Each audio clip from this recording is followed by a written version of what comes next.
Hi, welcome to our channel where we share the most intriguing stories.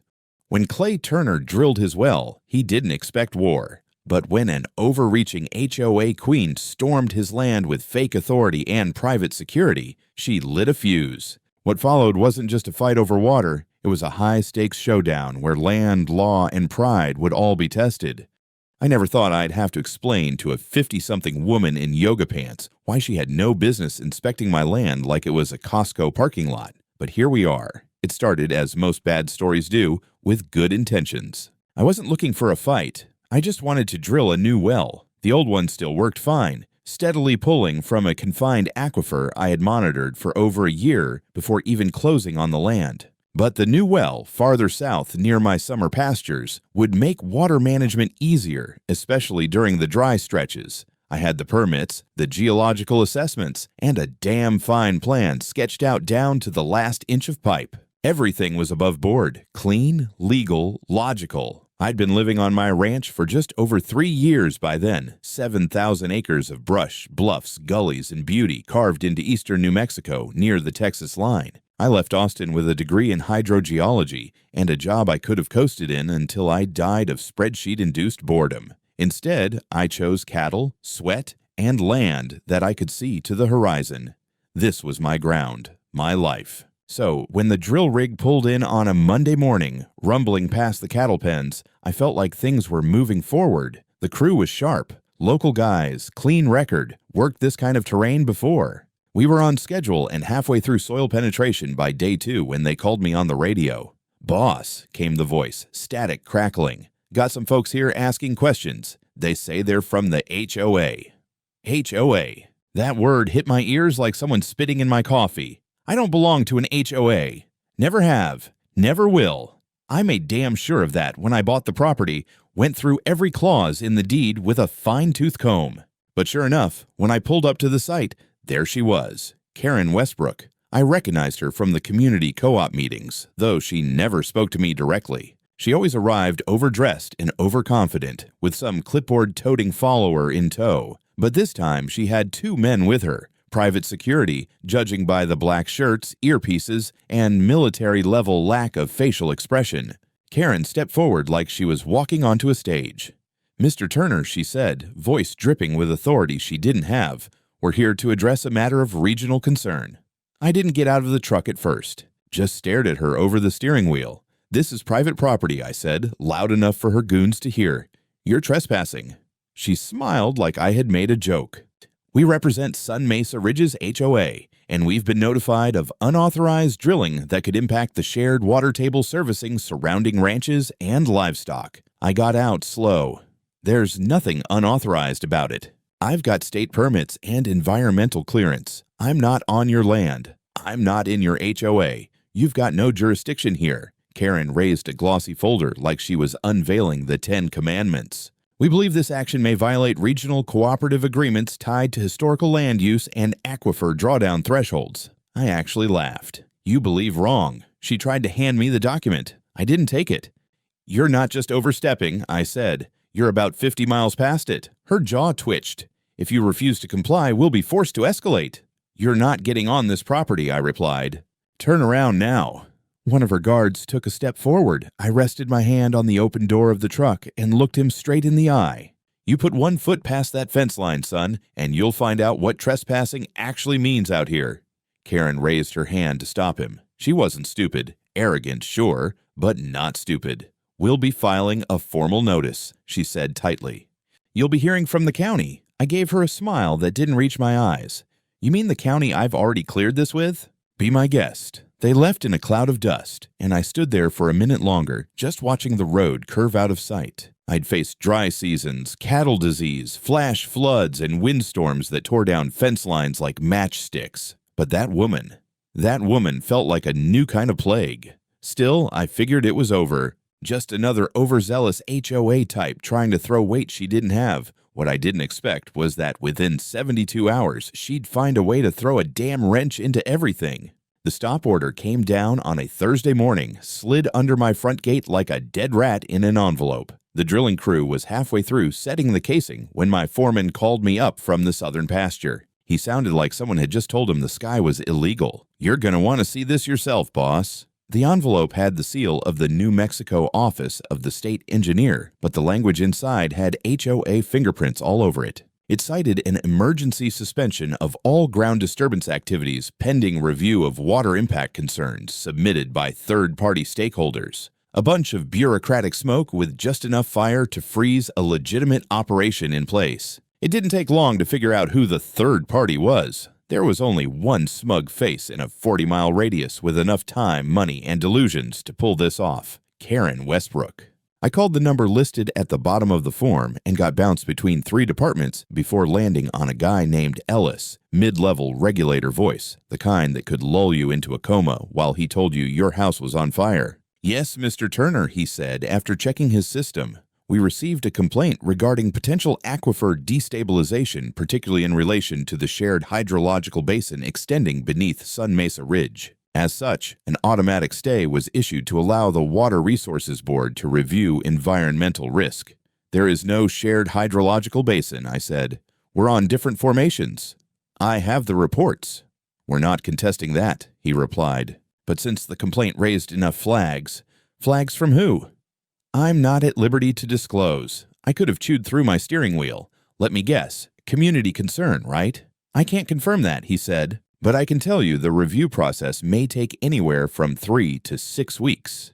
That's when I knew I wasn't just dealing with Karen's ego. She was pulling strings in county offices, or at the very least, throwing enough legal jargon at the wall that someone in a cubicle thought it better to just press pause. The rig shut down that afternoon. Crew packed up. Nothing personal, just business. They couldn't afford to lose their license over my fight. By sundown, I was sitting on the edge of the southern ridge, staring at a half-finished borehole and a pile of steel pipe that wouldn't be going anywhere anytime soon. I could have raged, screamed into the wind, cursed bureaucrats and HOA board members alike, but instead, I sat real still and thought. Karen had made a critical mistake. She assumed I was just another landowner out here playing cowboy. She didn't know I'd spent a decade studying subsurface flow dynamics, or that I'd once designed mitigation systems for multi-county water transfer networks. I didn't just know my land. I knew every inch beneath it, too. That night, while the coyotes howled over the hills, I poured myself a bourbon and dug through my old files. Something had been scratching at the back of my mind since this all started. A boundary line, a survey, an old utility map from the war era. My grandfather once told me that the Army Corps had run pipes through this land back in the 40s, when the region was a logistical node for desert testing and emergency supply runs. And, sure enough, there it was. An archived plat showing the federal line. A thick cast iron pipeline buried 6 feet down, running west to east, still intact in several stretches, according to the most recent state records. And most importantly, half of it still crossed my land, and that pipe fed water straight into Sun Mesa Ridge. I stared at that map for a long time.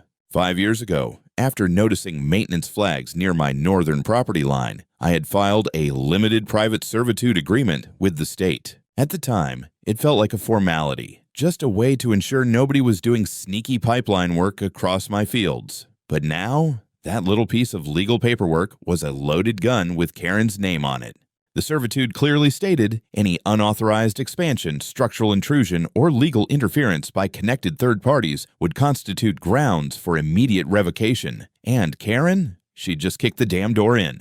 I spent the next 24 hours pulling documents, cross-referencing maps, and calling up old colleagues in Santa Fe. Everything lined up, every permit, every clause, every inch of my authority to shut off that pipeline if I wanted to. She wanted to play legal games? Fine. I'd play harder, I'd cut the water, and I'd make sure it stayed cut. The next morning, I was up before the sun. Not out of anxiety, hell no, but out of that cold, exact clarity that settles in when you finally see the board, the pieces, and exactly how the game ends.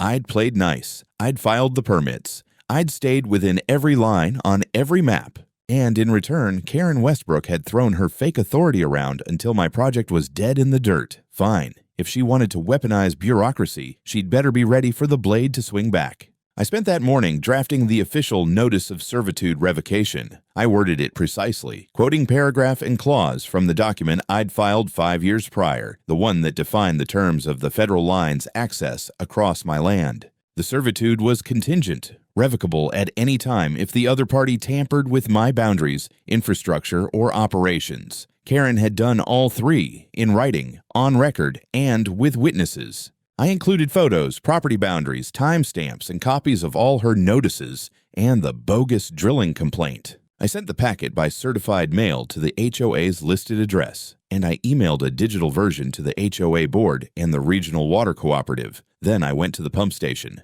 The valve was old, but I'd serviced it 6 months back, just in case. A few twists of the key, a flick of the switch, and the main line coming from my spring-fed reservoir was sealed tighter than a rattler's smile. I bolted the access plate shut and welded on a steel cover with my initials etched in 2-inch lettering across the face. Let him try to cut through that without a felony. Back at the house, I watched the monitors. I'd installed motion-triggered trail cams all around the northern quadrant after Karen's first visit. Sure enough, less than 3 hours after the email went out, her black Lexus rolled up just short of the property line. She didn't even step out. Just sat there staring at the pump access gate like she could melt steel with her suburban fury. Eventually, she backed up and drove off. I imagine she went home and screamed at whatever poor intern handled her HOA paperwork. The next day was quieter, until it wasn't. Just after noon, one of my ranch hands, Diego, radioed in from the bluff. "Boss," he said, voice taut, "you might want to get up here. Something's going on down by the Sun Mesa spread.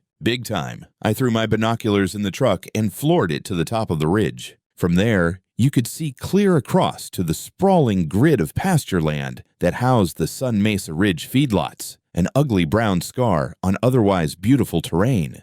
Rows of low tin-roofed barns, water troughs, and 1,000 black and white cattle packed together tighter than sardines. And now, chaos. Cattle pacing in tight circles, confused, braying, water lines dry, workers running around with hoses, fire tanks, even Blue Home Depot buckets trying to haul water from old reserve tanks. I could see a generator humming next to what looked like a backup well, but that thing was maybe good for a garden hose, not a ranch of 2,000 head. Trucks were flying up and down the access road like it was a damn emergency, which to them it was. Karen had cut me off from drilling water for a few hundred acres of rotational pasture. I'd just cut off her entire herd's lifeline. That night, my phone buzzed. Unknown number. I let it go to voicemail. Her voice, clipped and controlled, filled the transcript seconds later. "Mr. Turner, we are demanding that you immediately restore water access to Sun Mesa Ridge, or we will be forced to pursue legal consequences for malicious interference with critical infrastructure. This is your final warning."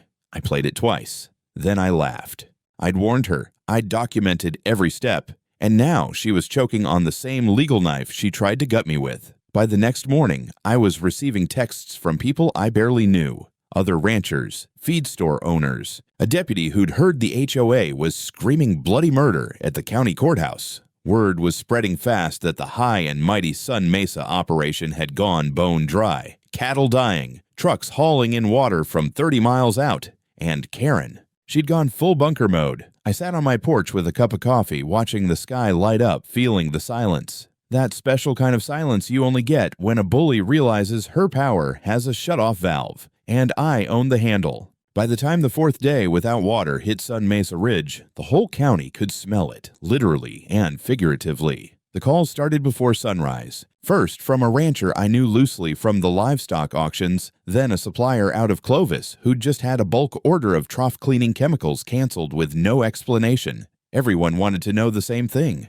Is it true? Did you really shut off water to Karen's entire ranch? I didn't answer. I didn't need to. News like that doesn't stay bottled long out here. And once word got around that I'd legally revoked the servitude and sealed the valve on my own land, the tone shifted fast. For the first time in years, folks started whispering about Sun Mesa Ridge without lowering their voices. Some laughed. Others sounded almost relieved. That morning, I rode out to check the fence line, an old habit when tensions ran high. Sure enough, just past the pump gate, I found a pair of fresh tire tracks and some signs of disturbed earth. Someone had tried to dig around the pipeline. Idiots. The soil down there might as well be concrete this time of year, and even if they'd reached it, the feed pressure was blocked upstream. Still, I took photos, flagged the spot, and called my attorney just in case. Trespassing, tampering, attempted utility theft. Karen was racking up quite the list. The real show started around midday. A convoy of trucks rolled down the main road toward my property, 5 of them, white, unmarked, with the unmistakable stink of desperation. One had a water tank strapped to the back. Another carried what looked like a portable generator, and 2 were hauling high-pressure pumps. At the front, Karen's Lexus, dust-streaked and out of place among the diesel rigs. They didn't pull onto my land. They set up just outside the gate, on the HOA side, but close enough that I could see every move from my bluff. Through binoculars, I watched as Karen got out, marched up to the access panel on her side of the fence, and started barking orders. Men in work boots and reflective vests scrambled like ants, yanking hoses, pulling out bolt cutters, even laying a secondary pipeline along the ditch. She was trying to bypass the sealed feed and patch into one of the old emergency reservoir taps downstream. Problem was, those tanks hadn't been used in decades, and the state had marked them as non-potable for livestock use after a pesticide runoff scare 15 years back. Sure enough, within the hour, one of her techs started waving frantically. Pumps sputtered. The water coming out was the color of weak coffee. Karen stormed off mid-phone call, slamming her passenger door hard enough to shake dust from the roof. They stayed out there another 3 hours before packing up and hauling back toward the ridge. 1 truck lighter and about $10,000 poorer judging by the gear they left behind. That night, I got another voicemail. No threats this time. Just pleading. "Mr. Turner, please. We're in a critical state. If this continues, animals will die. People will be hurt. I understand we've had disagreements, but we are appealing to your humanity." Appealing to my humanity? From the same woman who tried to legally strangle my ranch into submission over a perfectly legal well. It might have tugged at me. Might have if I hadn't also received an anonymous tip that same evening. One of her own board members, apparently fed up with her antics, forwarded me an internal HOA memo. It outlined plans to file a civil suit accusing me of malicious obstruction of public resources and named me, by full legal title, as a hostile actor against regional agricultural stability. So much for appealing to humanity. I forwarded the memo to my lawyer. She called back 10 minutes later, half laughing, half furious. "She has no idea what she just did," she said. "That memo reads like premeditated fraud." Meanwhile, reports were already leaking. A local agricultural blog ran a story titled, "Water War in the Desert, When a Rancher Fights Back." It didn't name names, but anyone in the region knew who was involved. The comments section exploded. Half the county seemed to be cheering me on. The other half was too busy dragging HOA leadership through the mud. And then came the worst blow yet. For them, anyway. An inspector from the Bureau of Water Management showed up at my ranch gate. Not for me. For them. Apparently, a complaint had been filed, alleging that Sun Mesa Ridge had been siphoning excess water through unauthorized taps along the federal line for years. And now, the feds wanted answers.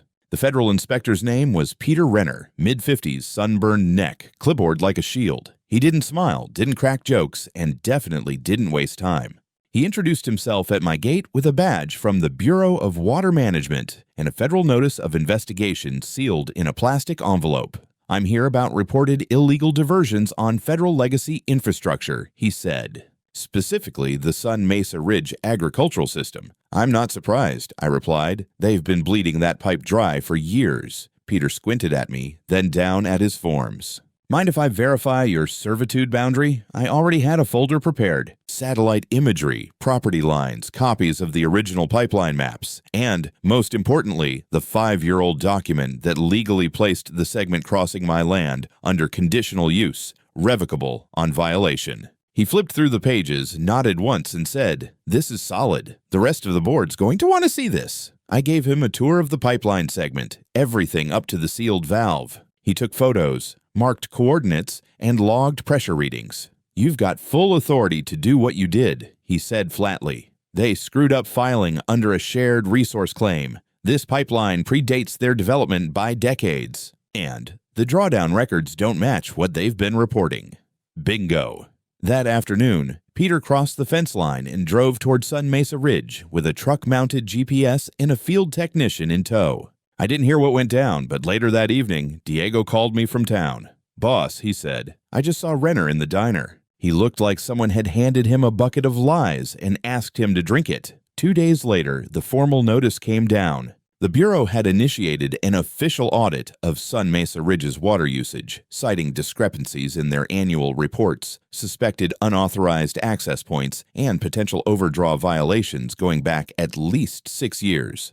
The timing wasn't just bad for Karen, it was devastating. Midsummer peak cattle load, every drop of water mattered, and just like that, the narrative flipped. Karen had spent years building a reputation as the guardian of regional agricultural ethics, the smiling face of responsible land management. But the audit tore through that like a wildfire. Rumors started flying. Inflated reports, subsidy fraud, even forged environmental assessments. One local paper printed the headline, "Hydro Hypocrisy, Sun Mesa Ridge Under Fire." Meanwhile, her internal support started to crumble. I heard through the grapevine that 3 board members resigned within 48 hours. One of them, a retired veterinarian named Lisa Harmon, went public with a statement. "We were kept in the dark. Karen acted unilaterally. She targeted neighbors, ignored boundaries, and misrepresented data to regulators. It was like blood in the water. And I wasn't even done yet."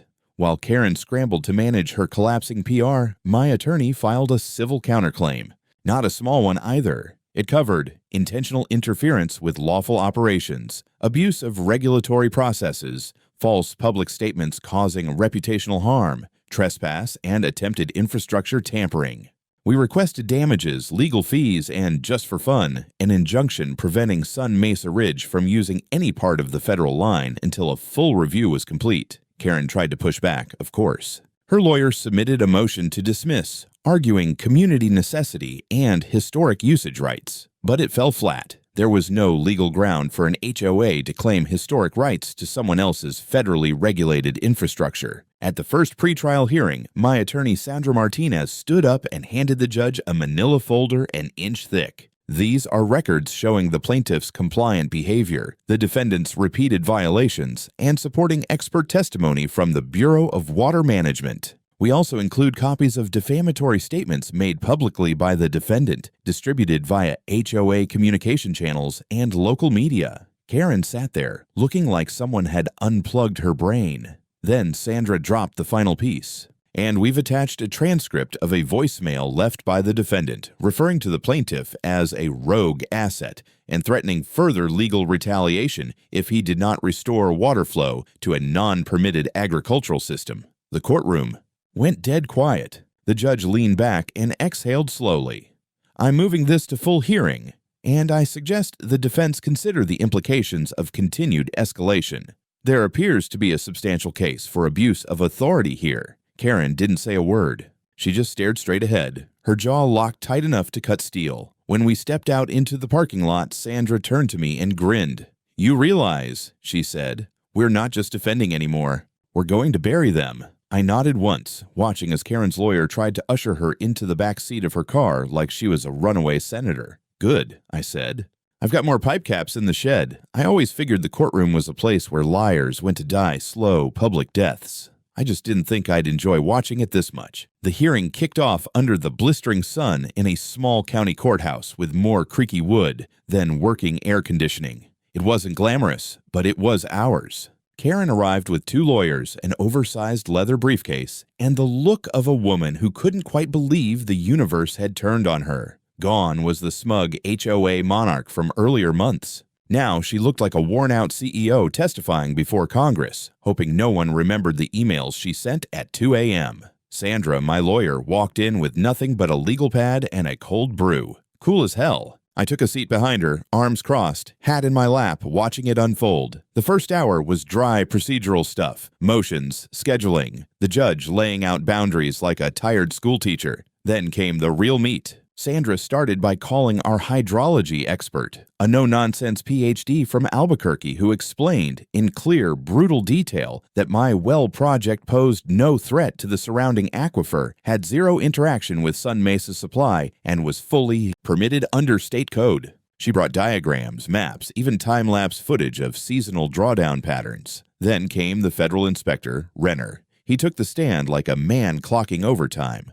He testified that the pipeline across my land was federal, not communal. The servitude granting HOA access was conditional and legally revoked. Sun Mesa Ridge had failed to disclose secondary taps installed illegally. their water usage. Reports were, in his words, grossly understated by as much as 30%. At one point, Karen's lawyer tried to suggest I'd cut water maliciously. Renner just blinked and said, Mr. Turner followed procedure. If anything, he was slow to respond, considering the scale of violation. I almost laughed out loud. Then it was my turn. I kept it simple. I told the court how I moved out here to build something real. I explained the process I went through to get my drilling license, how I checked my boundaries, filed the servitude 5 years ago, and maintained the pipeline section with my own damn hands. And then, Sandra prompted. Then someone who didn't own an inch of my land showed up with private security and tried to tell me what I could do with it. I looked directly at Karen when I said it. She looked away. Sandra handed the judge a printed stack of HOA communications, emails, newsletters, even a few voice memos recorded by fed-up board members. One had Karen bragging about how she'd brought down that rogue well driller and put the HOA's water under full protection. The judge leafed through the stack, face growing darker with each page. Then came cross-examination. Karen's attorney stood up, tall and polished, and tried to paint me as uncooperative. Wouldn't you agree, Mr. Turner, that you were hostile in your dealings with the HOA, that you deliberately cut off water in a time of need? I smiled. I didn't cut off water to a neighbor. I revoked access to a pipeline that was illegally tapped and trespassing on my land. The time of need came after a year of theft. He paused, clearly not expecting that. Did you ever offer mediation? I offered them a map. They refused to read it. Then it was Karen's turn. She walked to the stand in heels too loud for the room, hair done like she was still on some HOA newsletter cover. Her voice was tight, rehearsed. I only acted in the interest of community welfare. When I saw signs of environmental threat you made up, Sandra cut in. Karen flushed. I had reasonable concern that resulted in a fraudulent filing to the County Water Board. I didn't realize the information was incorrect at the time. Sandra dropped the final blow. Then how do you explain this memo? Up on the projector went an email Karen had sent just 3 days before the stop order. In it, she wrote, "He may have permits, but if we create enough confusion, the county will shut him down long enough to cripple his operation." Karen blinked like a deer in headlights. The courtroom went dead silent. Even her lawyer didn't speak. The judge leaned forward. Ms. Westbrook, you will be held in review for possible perjury, and the court recognizes this as substantial evidence of bad faith. It was over, at least this part. Sandra leaned over to me and whispered, "That's your well, Clay, and your win." But all I could think about was how quiet Karen had gotten, and how much noise she was probably planning to make next. The ruling didn't come with fireworks or a brass band. It came in the dry, level voice of a judge who looked like he'd seen 100 Karens in his career and was done being polite about it. In light of the evidence presented, he said, flipping through his notes without looking up, the court finds that Mr. Turner acted within the full scope of his legal rights and in accordance with the servitude agreement duly filed with the state of New Mexico. He paused, then glanced at Karen. As for the defendant, Ms. Westbrook, and the Sun Mesa Ridge Homeowners Association, this court finds clear and repeated instances of misrepresentation, boundary violation, and abuse of regulatory channels. The injunctive relief requested by Mr. Turner is granted. Water access through the contested pipeline is to remain closed indefinitely. Karen's mouth didn't move. Her eyes didn't blink. But I could see it in her shoulders, the quiet crumbling of a woman who just realized her armor was made of laminated lies. The damages came next.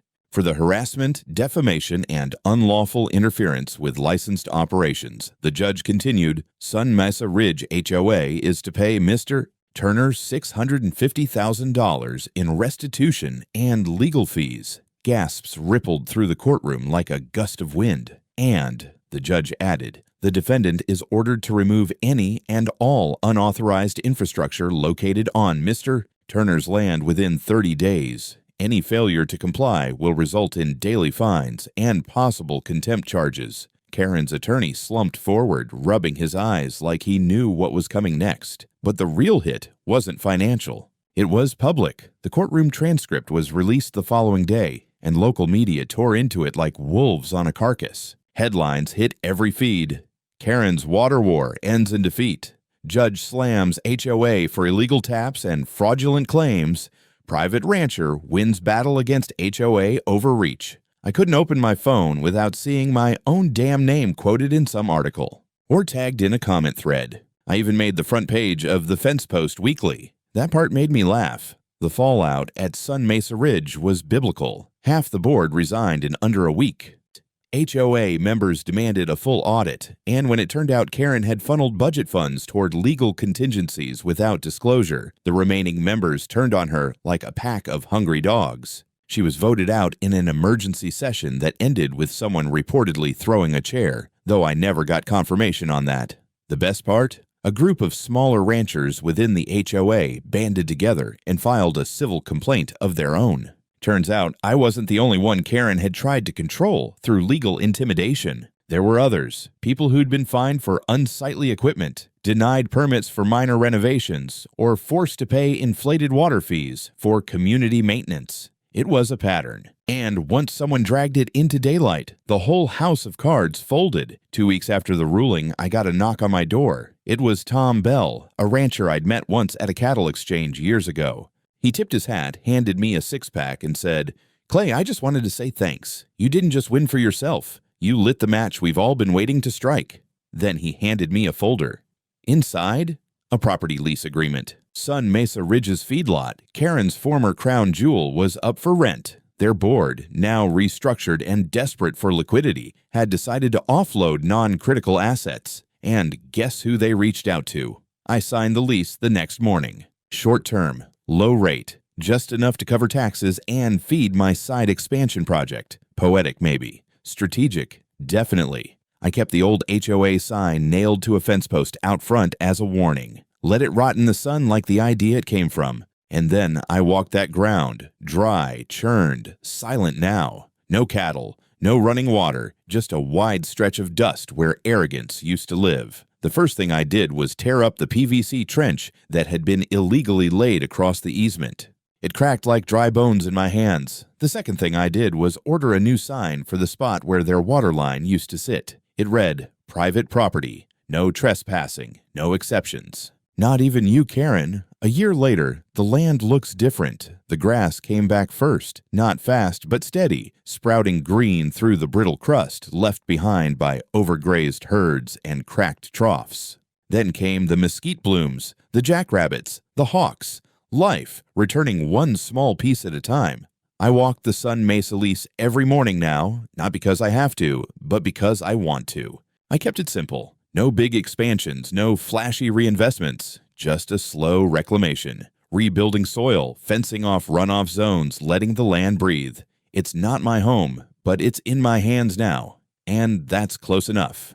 Karen, she left the state. No press release, no farewell barbecue, just packed up, sold off what assets she could, and disappeared into the legal fog. I heard she filed for bankruptcy. Someone said she moved to Arizona to be closer to family. Someone else said she's threatening to sue the HOA for wrongful dismissal. Maybe both are true, maybe neither.